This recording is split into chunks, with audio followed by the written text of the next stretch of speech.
Hi there, Ken Kelsch, ASC, and welcome to Ken Show for the amended version. I put up a show yesterday, I pulled it down, I didn't really like it, I had some sound issues, one man banding it by myself as usual, but, oh God, do I appreciate a crew. Every day I appreciate a crew more and more. So this is the configuration for a narrative affair, and you want to have something like this. First of all, I have a fluid head. I have this Pro Elite 5075, and that's supporting the camera. I think it's a great compromise between price and functionality. There are many more expensive ones. There are some less. I started out with a Bogan. That's the 5D that's photographing me is mounted on now because it's not being moved. Then for my little journey to France and to LA, I bought a small Manfrotto, and that was easy to carry, and being that there was no real movement involved, it worked fine.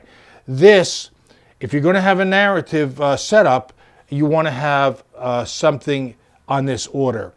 And what's missing from the picture here is the most important component, which is a focus puller. And I've got my finder, which has peaking, the Zacuto finder, and I like that. It is much better than trying to focus with a magnifier on the back of the LED. And it's nice to have the little magnifier buttons, which allows you to find your focus in the square, which you can set on a place to find your focus for your subject. That's all well and good, but this is quicker. What's even better is this ICANN D7 monitor. I like this for a lot of reasons. First of all, it gives it's a 1280 by 800 true HD monitor. It's an IPS panel, so it's really sharp and crisp, and it's not so affected by angle. All that stuff is good. So what happens, I have the monitor set up on this side of the camera, it could be on the other side of the camera, whatever. What I like about this is that, for example, if I put this on a day in a dolly, I'm moving along in the dolly, I probably have another monitor actually, so I can operate off the second monitor rather than the EVF. But the dedicated monitor for the focus puller allows him or her to roll the focus or the attachment, the follow focus device, so you're going to be tack sharp. You have to be tack sharp. We don't want to have, when I watched the Acts of Valor movie, I was warned, so I sat much further back than I usually do, and still there's a lot of out of focus stuff. Now that's an action movie, people are guessing focus, there's no marks. Actually, that's the world I live in. Usually, Bad Lieutenant, 444, my assistant's usually great. And Dennis Livesey, who was my assistant for 14, 15 years after Dale Denny, my ex-wife, divorced me, he said 10%, which was actually the physical act of following focus, got him 100% of his work. Now, he had the Panavision rigged up like some sort of scuba tank, with multiple second stages and whatever. But this is sort of the bare bones. I mean, you could actually operate off the LED and skip this. What I like again about the Zacuto is you loop out of here. You can actually loop out of here too. So I mean, here is the ICANN monitor, and I'll tell you what the good points about it besides the great viewing platform. And I actually have a lens shade for it, which is good in direct sunlight.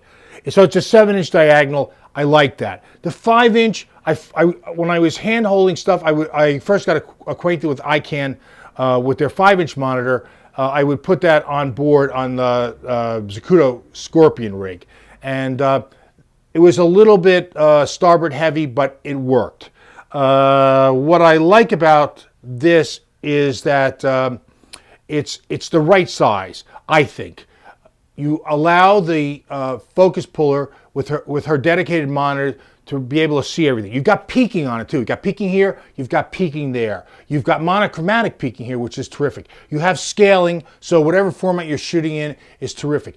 It's aluminum, so it's a little heavier than other plastic monitors, but it really, crew guys bang equipment around, and especially if you're hand holding, I find that you're running around and any sort of ancillary thing that's hanging off the rig is going to get smashed. Now, obviously, if you smash the face of the monitor, you're going to be in deep trouble. But the other thing I like about it, 4 screws that are not going to strip out of the plastic. You've got 4 dedicated buttons. You've got HDMI input and output. You have SDI also. So what makes this great is the great screen, but exposure.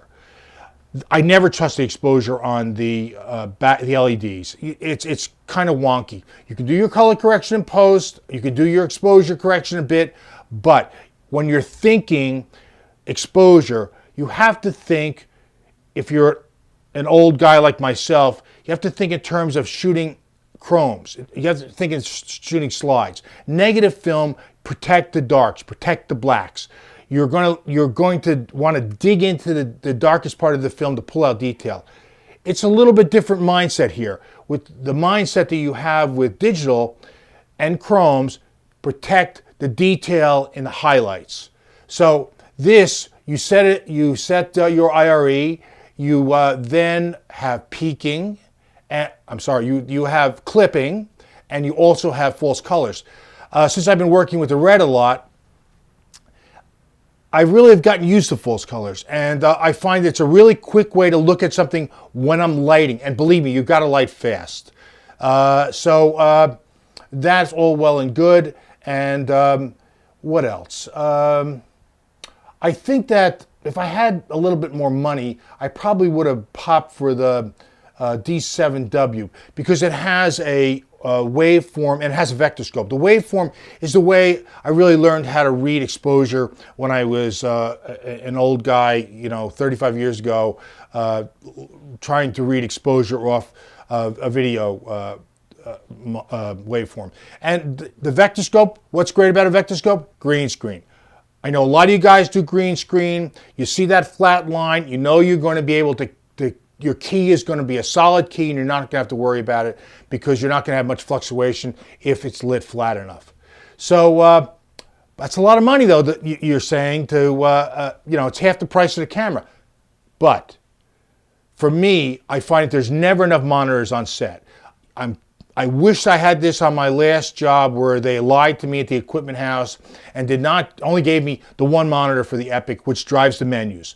This would have been great for, again, as a dedicated monitor for focus. The red has a very shallow drop off too for depth of focus. So you have to really work hard to keep your subject in focus.